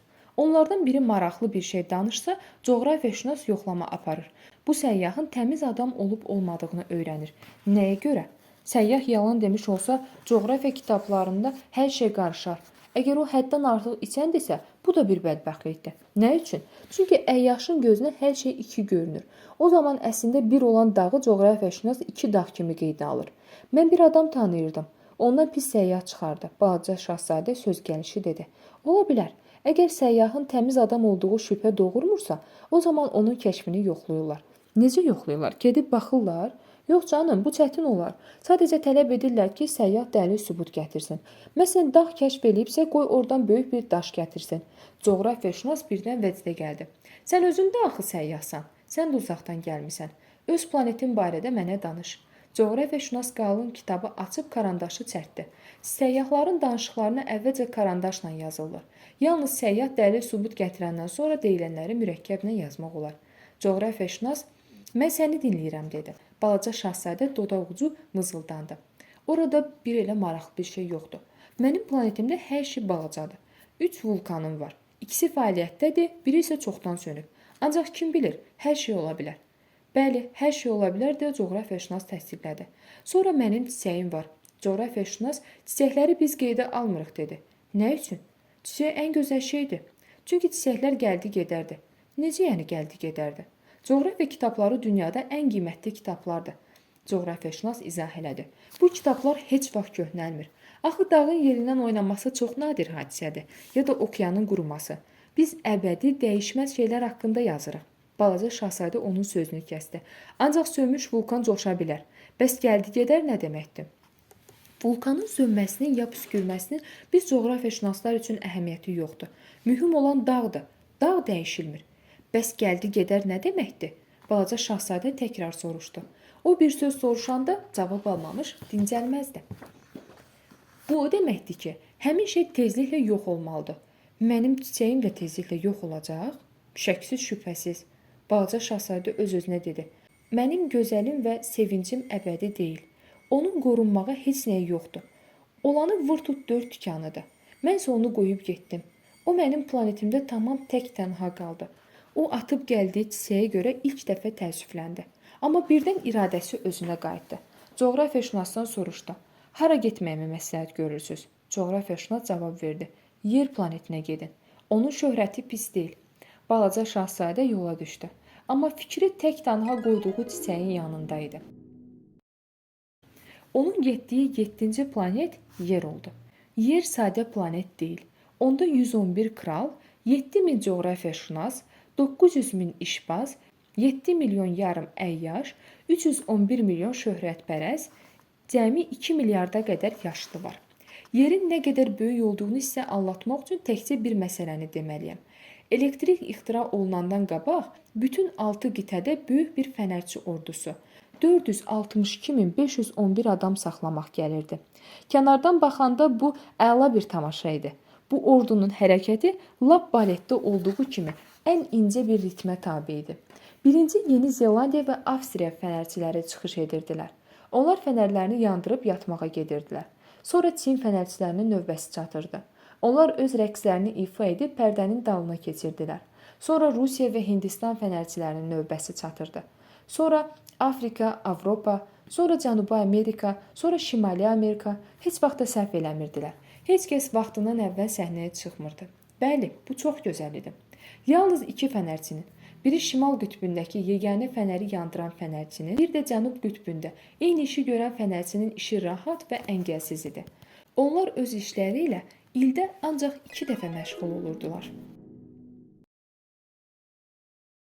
Çox məzəli danışmaq istəyəndə bəzən özündən asılı olmadan yalan deməli olursan. Mən fənərçilər haqqında danışanda həqiqətdən biraz yayındım. Qorxuram ki, bizim planeti tanımayan adamlarda yanlış təsəvvür əmələ gələ. Adamlar yer üzündə bir elə çox yer tutmurlar. Əgər yerin 2 milyard əhalisi bir yerə toplaşsa, mitinqlərdə olduğu kimi bir kütlə şəklini alsa, onların hamısını eni uzunu 20 mil olan bir sahəyə asanlıqla yerləşdirmək olar. Bütün adamları Sakit Okeanının ən balaca adasında bir yerə yığmaq olar. Yaşlılar əlbəttə sizə inanmazlar. Onlara elə gəlir ki, çox yer tuturlar. Onlar özlərinə baobab kimi əzəmətli görünürlər. Siz isə onlara dəqiq hesab aparmağı məsləhət görün. Bu onlara xoş gələr. Axı onlar rəqəmləri sevirlər. Siz bu hesaba vaxt sərf eləməyin. Bunun mənası yoxdur. Siz mənə onsuz da inanırsınız. Deməli, balaca şahzadə yerə gəlib çatanda bir instinkt görməyib çox təəccübləndi. Hətta düşündü ki, səhvən başqa planetə gəlib. Ancaq elə buradaca ay rəngində halqavari bir şeyin tərpəndiyini gördü. Balaca şahzadə hər ehtimala qarşı axşamınız xeyir dedi. Axşamınız xeyir deyə ilan cavab verdi. Mən hansı planetə gəlib çıxmışam? İlan dedi. Yerə, Afrikaya. Bəs belə, məgər yerdə adam yoxdur? Bura səhradır. Səhrada heç kəs yaşamır. Ancaq yer böyükdür. Balaca şahzadə daşın üstündə oturub gözlərini göyə qaldırdı. Dalğın-dalğın dedi. Mən bilmək istərdim, nə üçün ulduzlar parıldaşır? Yəqin ona görə ki, gec ya tez hər kəs öz ulduzunu axtarıb tapa bilsin. Bax, mənim planetim odur, başımızın üstündə. Amma nə qədər uzaqdadır? İlan dedi. Gözəl planetdir. Bəs sən burada yerdə nə edəcəksən? Mən öz çiçəyimlə dəyişmişəm, deyə balaca şahzadə gizlətmədi. Deməli, iş varmış. Hər ikisi sustu. Nəhayət balaca şahzadə yenidən dilləndi. Bəs adamlar hardadılar? Səhrada yaman tənhalıqdır, İlan dedi. Adamların arasında da elə tənhalıqdır. Balaca şahzadə ona diqqətlə baxdı. Sən qəribə məxluqsan. Barmaqdan yoğun deyilsən. Mənim gücüm, qüdrətim kralın barmağındakından çoxdur, deyə İlan etiraz elədi. Balaca şahzadə gülümsədi. Məgər sən elə qüdrətlisən? Sənin heç pəncən də yoxdur. Sən heç səyahət eləyə də bilməzsən, İlan dedi. Mən səni heç bir gəminin çata bilmədiyi uzaqlara apararam. Qızıl bilərzək kimi balaca şahzadənin topuğuna sarındı. Dedi, mən kimə toxunsam, gəldiyi yerə torpağa qaytararam. Ancaq sən təmizsən, ulduzlardan gəlmisən. Balaca şahzadə cavab vermədi. İlan davam elədi. Mənim sənə yazığım gəlir. Sən bu yerdə, qranit kimi sərt yerdə çox zəifsən. Qoyub gəldiyin planetin üçün acılar çəkəcəyin gün mən sənə kömək eləyə bilərəm. Mən, balaca şahzadə dedi. Mən səni gözəl başa düşdüm. Amma sən niyə həmişə örtülü və müəmmalı danışırsan? İlan dedi. Mən bütün müəmmaları həll eləyərəm. İkisi də sustu. Balaca şahzadə səhranı bu başından o başınacan gəzdi. Kimsəni görmədi. Bütün yol boyu bircə çiçəyə rast gəldi. Kiçik, 3 ləçəkli, görkəmsiz, yaraşıqsız. Balaca şahzadə ona dedi. Salam, salam, deyə çiçəyə cavab verdi. Balaca şahzadə nəzakətlə soruşdu. Bəs adamlar hardadır? Çiçək bir dəfə yanından karvan ötüb keçdiyini görmüşdü. Adamlar? Hə, onlar deyəsən cəmi 6 ya 7 nəfər idilər. Mən onları çoxdan görmüşəm. Üstündən illər keçib. Ancaq onları harda axtarmaq lazımdır, bilmirəm. Onları külək aparır. Onların kökü olmur. Bu çox naqolay işdir. Balaca şahzadə dedi. Əlvida. Çiçək dedi. Əlvida. Balaca şahzadə uca bir dağa qalxdı. Bundan əvvəl o dağ görməmişdi. Gördüyü yalnız dizindən olan 3 vulkan idi. Sönmüş vulkan onun üçün kətili əvəz eləyirdi. İndi isə düşünürdü. Belə uca dağdan mən bütün planeti, bütün adamları görərəm. Ancaq o yalnız sıldırım, bir də ucu şiş qayalar gördü. Hər ehtimala qarşı gündüzünüz xeyir dedi. Gündüzünüz xeyir, xeyir, xeyir əks-səda gəldi. Siz kimsiz? Balaca şahzadə soruşdu. Siz kimsiz? Siz kimsiz? Siz kimsiz? Əks-səda gəldi. Gəlin dost olaq. Mən tamam tək tənhayam.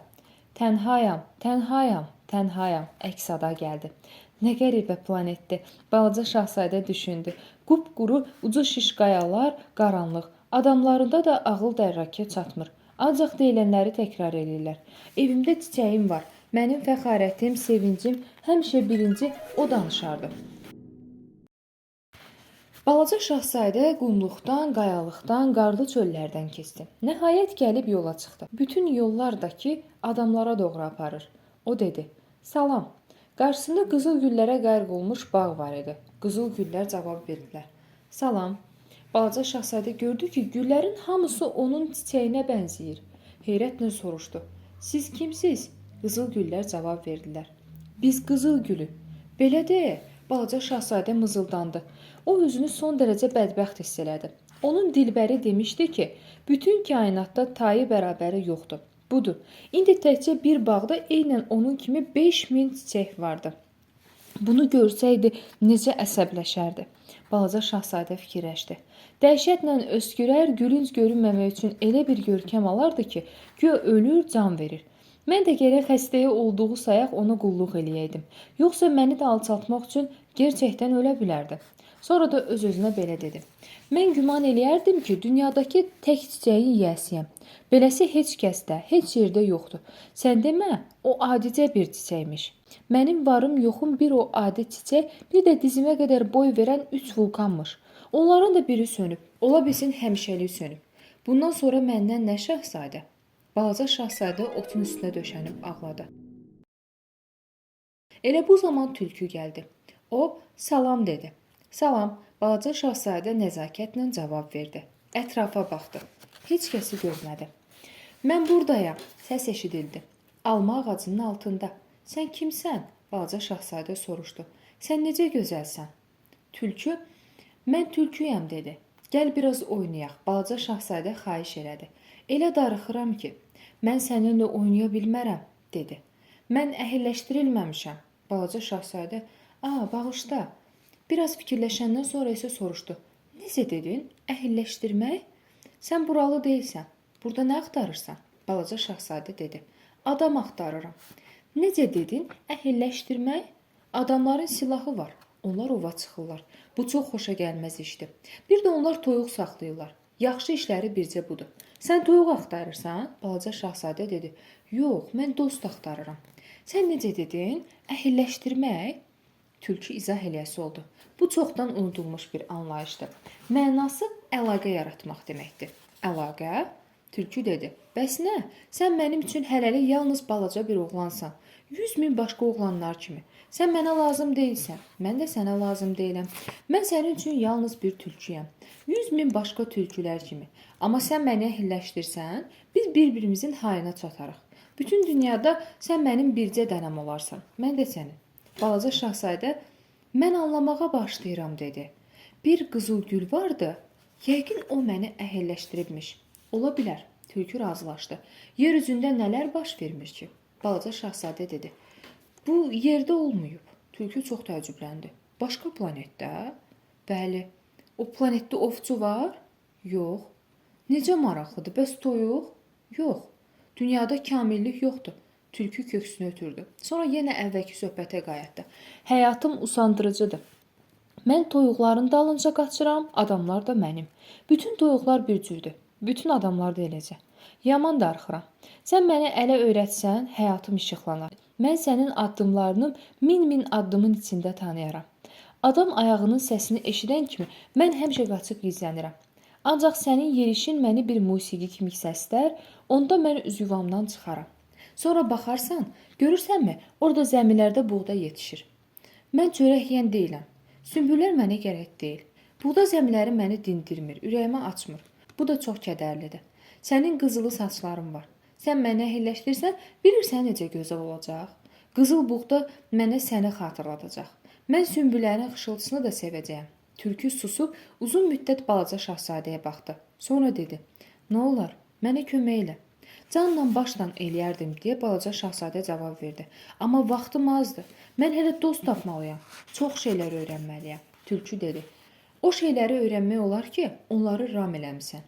Bir şey öyrənməyə adamların vaxtı çatmır. Onlar şeyləri dükandan hazır alırlar. Ancaq dost alıb satan dükan yoxdur. Buna görə də adamların dostu yoxdur. Əgər dostun olmağını istəyirsənsə məni ram elə. Bunun üçün nə lazımdır?" deyə balaca şahzadə soruşdu. "Səbirli olmaq lazımdır." deyə tülkü cavab verdi.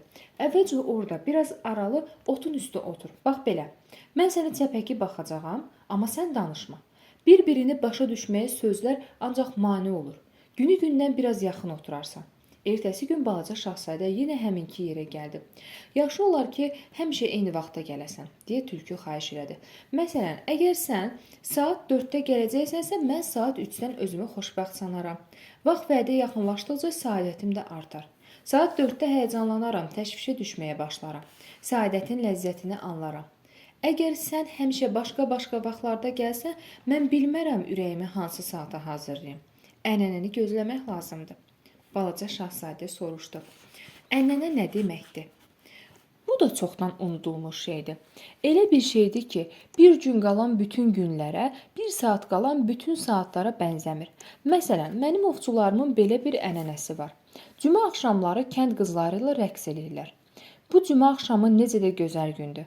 Mən gəzə-gəzə gedib lap üzümlüyə çıxıram. Əgər ovçular nə vaxt gəldi rəqs eləsəydilər, bütün günlər yorucu olar. Mən də dinclik nə olduğunu bilməzdim. Balaca şahzadə tülkünü belə əhilləşdirdi. Nəhayət, ayrılıq dəmi gəlib çatdı. Tülkü köksünü ötürdü. "Mən səndən ötürü ağlayacağam." Balaca şahzadə, "Sən özün günahkarsan" dedi. "Mən sənin kədərlənməyini istəmirdim. Özün istədin ki, mən səni əhilləşdirim."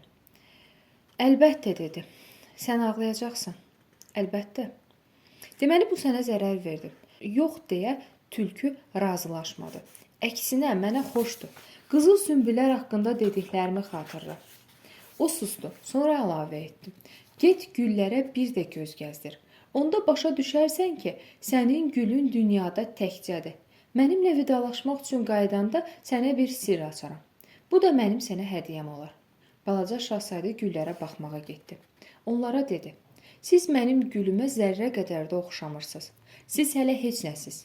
Sizi heç kəs ram eləməyib. Siz də heç kəsi ram etməmisiniz. Mənim tülküm əvvəllər belə idi. O 100 min başqa tülküdən heç nə ilə fərqlənmirdi. Mən onunla dostlaşdım. O indi bütün dünyada təkdir." Güllər əməlli başlı pərt oldular. Balaca şahzadə sözünə davam elədi. "Siz gözəlsiz, amma içiniz boşdur. Sizin yolunuzda adam ölmək istəməz. Əlbəttə, yoldan keçən birisi mənim gülümə də baxıb deyər ki, o da eynən sizin kimidir. Ancaq məndən ötürü o tək canına sizin topanızdan əzizdir. Axı mən hər gün sizi yox, onu suvarırdım. Şüşə örtüklə sizin yox, onun üstünü örtürdüm. Küləkdən qorumaq üçün onun qabağına ara kəsmək çəkmişdim. Onun xatirinə tırtılları qırırdım. Ancaq ikisini üçünü saxlamışdım ki, kəpəni əmələ gəlsin. Mən onun necə şikayətləndiyini, necə lovğalandığını eşidirdim. O susanda belə mən ona qulaq asırdım. Diqqətim onda olurdu. O mənimdir." Balaca şahzadə tülkünün yanına qayıtdı. O, "Əlvida" dedi. "Əlvida, mənim sirrim budur. Özü də çox sadədir. Yalnız ürək iti görür. Ən vacib olanı gözlə görə bilməzsən." "Ən vacib olanı gözlə görə bilməzsən" deyə balaca şahzadə yadında yaxşı saxlamaq üçün təkrar elədi. "Gülün sənə ona görə bu qədər əzizdir ki, bütün ürəyini ona vermisən." Yadında daha yaxşı saxlamaq üçün balaca şahzadə təkrarladı. "Çünki mən bütün ürəyimi ona vermişəm." Tülkü dedi. "Adamlar bu həqiqəti yaddan çıxarıblar. Amma sən unutma. Kimi əhilləşdirmisənsə, həmişə ona cavabdehsən. Sən öz gülünə cavabdehsən." "Mən öz gülümə cavabdehəm" deyə balaca şahzadə yaxşı-yaxşı yadda saxlamaq üçün təkrarladı. Balaca şahzadə salam verdi. Yol ayıran salamı aldı. Balaca şahzadə soruşdu. "Sən burada nə edirsən?" Yol ayıran cavab verdi. "Sərnişinləri çeşidləyib qatarla min yola salıram. Bir qatarı sağa, o birini sola. Pəncərələrindən işıq gələn sürət qatarı gürültü ilə ötüb keçdi. Yol ayıranın budkası bərk silkələndi. Balaca şahzadə təəccübləndi. Necə də tələsirlər. Onlar nə axtarırlar? Yol ayıran dedi. Bunu maşinist heç özü də bilmir. Daha bir sürət qatarı işıq saça-saça gürültü ilə başqa səmtə şütüdü. Onlar indi geri qayıdırlar, deyə balaca şahzadə soruşdu. Yol ayıran dedi. Yox, bu başqasıdır, qarşıdan gələndir. Əvvəl olduqları yer xoşlarına gəlməyib. Biz olmayan yerlərin hamısı yaxşıdır. Üçüncü sürət qatarı işıq saça-saça gürüldadı. Onlar birinciyə çatmaq istəyirlər, deyə balaca şahzadə soruşdu. Yol ayıran, onlar heç nə istəmirlər. Onlar vaqonda yatırlar, ya da elə belə oturub əsnəyirlər. Təkcə uşaqlar burunlarını pəncərələrə söyküyürlər. Təkcə uşaqlar nə axtardıqlarını bilirlər, balaca şahzadə mızıldandı. Onlar əskidən qayrılmış kuklaya bütün ürəklərini verirlər. O kukla onlar üçün çox əziz, çox qiymətli olur. Kuklası əlindən alınan uşaqlar ağlayırlar. Yol ayıran, bu onların saadətidir, dedi. Balaca şahzadə salam verdi. Alverçi cavab verdi. Salam. O lap yeni bir dərmanın alverini eləyirdi. Bu dərman susuzluğu yatırırdı. Belə həbə atırsan, sonra bir həftə su içmək istəmirsən. Sən onları nə üçün satırsan? Balaca şahzadə soruşdu. Onu atanda vaxtı xeyli qənaət eləmək olur. Alverçi cavab verdi. Mütəxəssislərin hesabına görə həftədə 53 dəqiqəyə qənaət eləmiş olursan. Bəs bu 53 dəqiqədə nə eləmək lazımdır? Nə istəyirsən onu da elə. Balaca şahzadə fikirləşdi. Mənim həftədə 53 dəqiqə artıq vaxtım olsaydı, elə bulağa gedərdim. Qəzaya düşdüyüm gündən bir həftə keçmişdi. Həb alverçisi haqqında söhbətə qulaq asa-asa son damcı suyumu içdim. Balaca şahzadəyə dedim. Bəli, sənin nağıl etdiklərinin hamısı çox maraqlıdır. Amma mən hələ təyyarəmi təmir eləməmişəm. Bir damcı da suyum qalmayıb. Əgər sən deyən kimi bulağa gedə bilsəydim, mən də xoşbəxt olardım. Mənim dostlaşdığım tülkü, əzizim, indi tülkü zad beynimə girmir. Niyə? Çünki susuzluqdan öləcəyəm. O burada nə kimi əlaqə olduğunu başa düşmədi, etiraz elədi. Dostun olması yaxşıdır. Ölmək lazım gəlsə belə, bax mən tülkü ilə dostlaşdığım üçün çox şadam. O, təhlükənin nə qədər böyük olduğunu başa düşmür, o nə aclıq, nə də susuzluq çəkib. Günəş şüası ona bəs eləyir. Mən bu sözləri ucadan demədim. Yalnız xəyalımdan keçirdim. Balaca şahzadə isə mənə baxıb dilləndi. Mən də su içmək istəyirəm. Gedək quyu axtaraq. Mən yorğun-yorğun əlimi yellədim. Uçsuz bucaqsız bu səhrada qarasını quyu axtarmağın nə mənası var? Amma yenə də yola düşdük. Uzun müddət dinməzcə getdik. Nəhayət qaranlıq düşdü. Göydə ulduzlar yanmağa başladı. Susuzluqdan bədənimə qızdırma, titrəmə gəldi. Elə bir ulduzları yuxuda görürdüm. Balaca şahzadənin sözləri heç yadımdan çıxmırdı. Ona görə də soruşdum. Deməli sən də atəşin nə olduğunu bilirsən? Amma o cavab vermədi. Elə belə dedi. Su ürəyə də lazım olur. Mən anlamadımsa da səsimi çıxarmadım. Bilirdim ki, onu sorğu-suala tutmağa dəyməz. O yoruldu, qumun üstünə çöktü. Onunla yanaşı oturdum. Susurdu. Sonra o dedi. Ulduzlar çox gözəldir. Çünki buradan görünməsə də orada çiçək var. Ayın işıqlandırdığı dalğa-dalğa quma baxıb ancaq bəli, əlbəttə deyə bildim. Səhra da gözəldir, balaca şahzadə əlavə etdi. Bu doğrudur. Səhra mənə həmişə xoş gəlib. Qum təpəsində oturursan, heç nə görünmür, heç nə eşidilmir. Amma yenə də sakitlikdə nə isə işıldayır.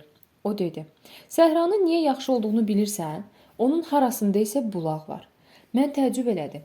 Birdən qumdan gələn sirli işığın nə olduğunu anladım. Bir zaman mən lap balaca uşaq olanda köhnədən köhnə bir evdə yaşayırdım. Nağıl edirdilər ki, orada xəzinə gizlədilib. Şübhəsiz, heç kəs o xəzinəni tapmamışdı. Ola bilər, heç axtaran da olmamışdı. Ancaq bu söz-söhbətə görə ev elə bil sehirlənmişdi.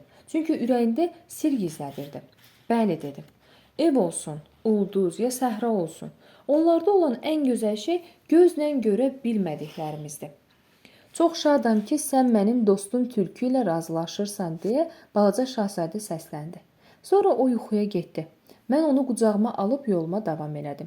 Həyəcanlanmışdım. Mənə elə gəlirdi ki, zərif daş-qaş aparıram. Hətta yer üzündə bundan daha incə, daha zərif bir şey yoxdur. Ayın işığında mən onun solğun alnına, qapanmış kirpiklərinə, küləyin oynatdığı qızılı kəkilinə baxıb özümə dedim. Bunlar hamısı pərdədir. Başlıcası gözümün görmədiyidir. Onun yarmaçıq dodaqlarında təbəssüm dolaşdı. Mən özümə bir də dedim. Bu yatan balaca şahzadədə hər şeydən təsirli olan onun çiçəyi olan sədaqətidir. Yatdığı zaman belə çilçıraq kimi üzündə bərq vuran qızıl gül obrazıdır. Mən anladım ki, o göründüyündən də zərifdir. Bu çırağı qorumaq lazımdır. Qasırğa onu söndürə bilər. Beləcə gedib dan yeri söküləndə quyuya çatdım. Balaca şahzadə dedi. Adamlar sürət qatarına minirlər. Amma nə axtardıqlarını özləri də bilmirlər. Buna görə də rahatlıq tapmır, özlərini sağa sola vururlar. Sonra sözünün gerisini gətirdi. Hamısı da boş yerə. Gəlib çıxdığımız quyu böyük səhradakı başqa quyular kimi deyildi. Adətən buranın quyuları qumluqda açılmış çaladan ibarət olur. Bu isə əsl kənd quyusu idi. Hərçənd yaxınlıqda kəndzad yox idi. Buna görə də elə xəyal elədim ki, yuxu görürəm. Balaca şahzadə dedi. Çox qəribədir. Burada hər şey hazırlanıb, çarx da, vedrə də, ip də. O güldü. İpə toxunub çarxı ərləməyə başladı. Quyu çarxı uzun müddət hərlənmədiyi üçün pas atmış, köhnə yelqovan kimi cırıldamağa başladı. Balaca şahzadə dedi. Eşidirsənmi? Biz quyunu oyatdıq. O da dilləndi. Onun yorulacağından qorxdum.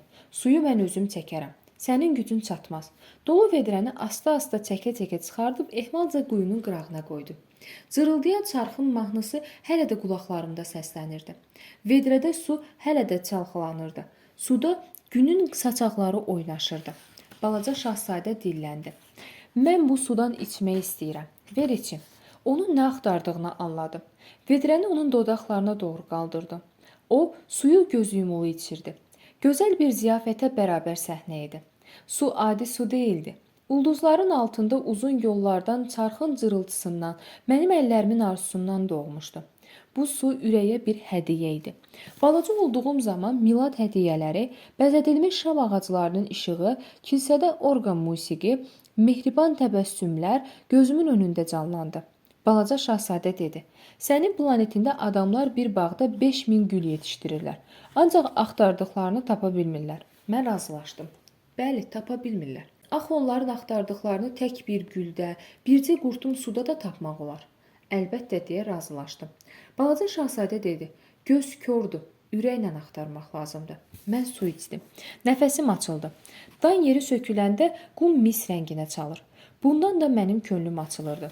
Niyə də kədərlənəydi? Balaca şahzadə yenə mənimlə yanaşı oturub yumşaqca dedi. Balaca şahzadə yenə mənimlə yanaşı oturub yumşaqca dedi. Sən sözünün üstündə durmalısan. Hansı sözümün? Yadındadırmı? Sən mənim quzuma ağızlıq söz vermişdin.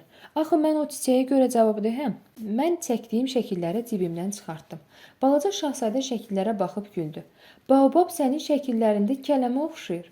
Mən isə öz baobablarımla o qədər öyünürdüm ki, sənin tülkünün qulaqları elə bir buynuzdur. Necə də uzundur. Yenə də güldü. Sən ədalətsizsən, dost. Mən heç vaxt şəkil çəkən olmamışam. Vur tut bircə dəfə ilanı həm içsən, həm də çöldən çəkmişəm. Eyib etməz. O məni sakitləşdirməyə başladı. Uşaqlar onsuz da başa düşürlər. Mən quzuya ağızlıq çəkdim. Şəkli balaca şahzadəyə verdim. Ürəyim sıxıldı. Sən nə isə bir fikrə düşmüsən, amma mənə demirsən. O cavab vermədi. Bilirsən, dedi. Mənim sizin yanınıza yerə gəlməyimin sabah 1 ili tamam olur. Sustu. Sonra əlavə elədi. Mən buralara yaxın yerə düşmüşəm. Qızardı. Allah bilir nədənsə yenə halım pozuldu. Amma yenə də soruşdum. Deməli bir həftə bundan qabaq biz tanış olduğumuz həmin səhər burada, yaşayış yerlərindən 1000 mil uzaqda tək-tənha dolaşmağın təsadüfi deyilmiş. O zaman düşdüyün yerə qayıdırdın. Balaca şahzadə daha bərk qızardı. Mən isə ehtiyatla əlavə elədim. Bəlkə bu ona görədir ki, il tamam olur. Yenə qızardı. O mənim heç bir sualıma cavab vermədi. Qızarmaq isə hə deməkdir. Elə deyilmi? Köksümü ötürə-ötürə dedim. Mən qorxuram. O isə dedi. İşə başlamaq vaxtındır. Maşının yanına get. Mən səni burada gözləyəcəyim. Sabah axşama qayıt. Amma ürəyim yenə sakit olmadı. Tülkünü xatırladım. Özünü ram elətdirəndən sonra nə vaxtsa adamı ağlamaq da tuta bilər. quyunun yaxınlığında qədim daş divarın uçuqları var idi. Ertəsi gün axşam işimi qurtarıb ora gələndə uzaqdan balaca şahzadəni gördüm. O, divarın üstündə qıçını sallayıb oturmuşdu. Onun səsini eşitdim. Deyirdi: "Məgər sənin yadında qalmayıb? O heç də burada değildi." Yəqin kimsə ona cavab verirdi. Çünki o etiraz elədi. "Bəs nə? Düz bir il bundan qabaq idi. Artıq əski ola bilməz, ancaq başqa yerdə idi." Mən addımlarımı yeyinlətdim. Amma divarın dibində heç kəsi görmədim. Səs eşitmədim. Bununla belə balaca şahzadə yenə kimə isə cavab verdi. "Əlbəttə, sən mənim izlərimi qumda taparsan. Onda gözlərsən. Bu gecə mən ora gələcəyəm." Divara 20 addım qalmışdı, amma yenə heç nə görmürdüm. Biraz susandan sonra balaca şahzadə soruşdu: "Sənin zəhərin yaxşıdırmı? Çox əzab verməzsən?" Mən ayaq saxladım. Ürəyim sıxıldı, amma yenə bir şey başa düşmürdüm. Balaca şahzadə dedi: "İndi get, mən aşağı tullanmaq istəyirəm." Mən aşağı baxan kimi yerimdən qopdum. Divarın dibində bir sarı ilan qıvrılıb başını balaca şahzadəyə sarı dikəltmişdi. Belə ilanın zəhəri yarım dəqiqəyə öldürür. Mən cibimdə tapancamı yoxlayıb özümü ilana doğru atdım. Addım səsi eşidən ilan qumun üstü ilə asta-asta sürünməyə başladı. Çətin eşidilən xışıltı ilə tələsmədən daşların arasına girdi. Balaca şahzadəni tutmaq üçün özümü divara vaxtında yetirmişdim. Onun rəngi qardan dağ idi. Mən çığırdım: "Sən nə fikrə düşmüsən, ay körpə? Niyə ilanla danışırsan?" Həmişə boynunda olan şərfini açdım. Gicgahını isladıb su içirtdim. Ancaq nəsə soruşmağa ürək eləmədim. O ciddi-ciddi mənə baxıb boynumu qucaqladı. Mən onun ürəyini necə vurduğunu eşidirdim. Elə bil başı kəsilmiş toyuq idi. O dedi: "Şadam ki, sən maşının xəstəliyini tapdın. İndi evə qayıda bilərsən. Hardan bilirsən?" Mən ona demək istəyirdim ki, heç özüm də gözləmədən təyyarəni düzəldə bildim. O cavab vermədi. Ancaq dedi: "Mən də bugün evə qayıdacağam." Sonra qəmli-qəmli əlavə elədi: "Mənim evim çox uzaqdadır. Ora getmək daha çətindir." Eşitdiklərim mənə çox qəribə gəlirdi. Mən onu bərk-bərk qucaqladım, balaca uşaq kimi. Amma mənə elə gəlirdi ki, o sürüşüb əlimdən çıxır. Uçurumlara gedir. Mən isə onu saxlamaq gücündə deyiləm. O fikirli-fikirli harası uzaqlara baxırdı. "Sənin quzun məndə qalacaq. Quzu üçün yeşit də, ağızlıq da." O kədərlə gülümsədi. Mən uzun müddət gözlədim. O yavaş-yavaş özünə gəlirdi. "Sən qorxmusan balaca? Necə də qorxmayasan?" O yumşaqca gülümsündü. Qarşısını almağa gücüm yetməyən bir fəlakətin qorxusu yenə canımı üştmə saldı. Doğrudanmı mən onun qəhqəhəsini daha eşitməyəcəm? Axı bu gülüş mənim üçün susuz səhrada bulaq kimidir. "Balaca, mən sənin gülüşünü bir də eşitmək istəyirəm," dedi. O isə dedi: "Bu gecə il tamam olur. Mənim ulduzum bir il bundan qabaq düşdüyüm yerin düz üstündə doğacaq. Qulaq as, ay oğlan. Axı bunların hamısı, ilan da, ulduzla görüş də yalnız pis bir yuxudur. Elə deyilmi?" O cavab vermədi. "Ən başlıcası gözlə görmədiyindi," dedim. "Əlbəttə, çiçək kimi. Əgər sən uzaq ulduzlarda bitən çiçəyi sevirsənsə, gecə göyə baxmaq xoş olur. Bütün ulduzlar çiçək açır." "Əlbəttə, su kimi. Sən mənə su içirdəndə o su musiqi kimi idi. Çarxdan, ipdən bəstələnmiş musiqi. Yadındadırmı?" "Çox yaxşı idi." "Əlbəttə. Gecə ulduzlara baxarsan. Mənim ulduzum çox balacadır. Mən onu sənə göstərə bilmərəm. Belə yaxşıdır. O sənin üçün adi ulduzdur. Min ulduzdan biri olacaq. Sən də ulduzlara baxmağı sevərsən. Ulduzlar hamısı dostun olar. Sonra mən sənə bəzi şeylər bağışlaram." O güldü. "Ah balaca, sənin gülməyini nə qədər çox xoşlayıram. Elə mənim bəxşişim də budur. Su kimi. Necə yəni? Hər adamın öz ulduzu var. Bəzilərinə, məsələn, səyyahlara o yol göstərir. Bəziləri üçün də o adicə işıltıdır. Alimlər üçün ulduzlar həll olunmalı məsələdir. Mənim işbazım üçün ulduz qızıldır. Bu adamların hamısı üçünsə ulduzlar laldır. Amma sənin ayrıcı ulduzların olacaq. Necə yəni? Sən gecə göyə baxacaqsan. Orada isə mənim gülə-gülə yaşadığım ulduz olacaq. Sən bütün ulduzların güldüyünü eşidəcəksən. Sənin gülməyi bacaran ulduzun olacaq." Özü də güldü. "Sən təskinlik tapanda, axırda həmişə təskinlik tapılır. Bir zaman məni tanıdığın üçün sevinəcəksən. Sən həmişə mənim dostum olacaqsan. Mənimlə birgə gülmək istəyəcəksən. Bəzən bax indiki kimi pəncərəni taybatay açıb baxacaqsan. Dünya sənə xoş gələcək. Dostların təəccüblənəcək ki, sən niyə göyə baxıb gülürsən? Sən isə onlara deyəcəksən: "Bəli, bəli, mən ulduzlara baxanda həmişə gülürəm." Onlar güman eləyəcəklər ki, sən dəli olmusan. İndi bax gör, mən sənin başına nə oyun açaram. O yenə güldü. Elə bil mən sənə ulduz əvəzinə bir yığın gülən qumrov bağışlamışam. O yenə güldü. Sonra yenidən ciddiləşdi. Bilirsən, bu gecə yaxşı olar ki, gəlməyəsən. Mən səni tək buraxmaram. Sənə elə gələcək ki, mən əzab çəkirəm. Hətta elə biləcəksən ölürəm. Belə olur. Gəlmə, lazım deyil. Mən səni tək buraxa bilmərəm. Ancaq o nədənsə həyəcanlı idi. Görürsən, burada ilan məsələsi var. Birdən o səni çalar. İlan yaman kinli olur, ha? Sancmaq ilana ləzzət verir. Mən səni tək buraxa bilmərəm. O birdən sakitləşdi. Düzdür, onun zəhəri kimizə də çatmaz. Bu gecə onun necə getdiyini bilmədim. O dinməzcə yox oldu. Mən ona çatanda iti qəti yerişlə gedirdi. O təkcə "Aha, sənsən" deyə bildi. Əlimdən tutdu. Nəysə onu həyəcanlandırırdı. "Nahaq mənimlə gedirsən. Mənə baxma, əzab çəkərsən. Sənə elə görünər ki, mən ölürəm. Amma bu doğru deyil." Mən susurdum. "Görürsənmi? Çox uzaqdır. Mənim bədənim çox ağırdır. Apara bilmirəm." Mən susurdum. Bu köhnə qılafı köhnə örtüyə atmaq kimidir. Burada kədərli bir şey yoxdur. Mən susurdum. O biraz ruhdan düşdü, amma yenə cəhd elədi. "Bilirsən, çox yaxşı olacaq. Mən də ulduzlara baxacağam. Bütün ulduzlar eynən çarxı cırıldayan köhnə quyu kimi olacaq. Hər biri mənə su verəcək." Mən susurdum. Təsəvvür elə nə qədər maraqlıdır. Sənin 500 milyon qumrovun olacaq, mənim də 500 milyon bulağım. Bu zaman o da sustu. Çünki ağlayırdı. Budur, gəlib çatdıq. Qoy mən bir addımı da tək atım. O qumun üstündə oturdu. Çünki canına vahimə dolmuşdu. Sonra dedi: "Bilirsən, mənim gülüm." Mən axı ona cavab deyəm. O elə zəifdir ki, elə sadədir ki, onun var yox 4 tikanı var. Özünü qorumaq üçün başqa heç nəyi yoxdur. Mən də oturdum. Çünki qıçım bükülürdü. O dedi: "Hə, və salam." Bir dəqiqə də ləngiyib qalxdı. Bircə addım atdı. Mən yerimdən tərpənə də bilmədim. Elə bir ayağının dibində bir qızıl şimşək çaxdı. Bir an donuxub qaldım. Çığırmadı. Sonra yıxıldı.